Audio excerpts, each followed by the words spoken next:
युवकों को अपहरण पर हत्या अभियुक्त को गिरफ्त करने दिगरे रास्ता अवरोध। निखोज युवक फुलचरा गाँव सुरथ नायक अभियुक्त को गिरफ्त दाबी में गाँ लोके वीरमहाराजपुर मुख्य छक रास्ता अवरोध कर फल रास्ता उपर गाड़ी मोटर सब अटकी रही।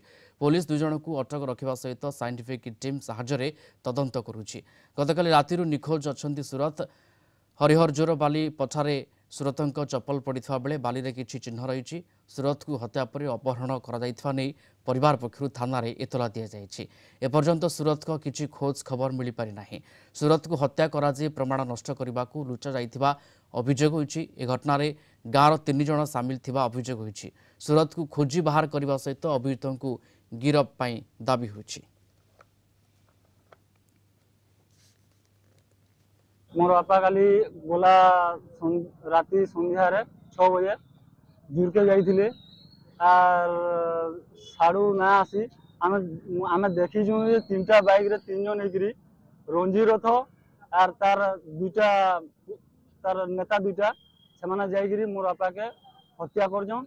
आर आम थाना रे एफआईआर भी दीजु। आर आमर पूरा विश्वास अच्छे ही मर्डर कर।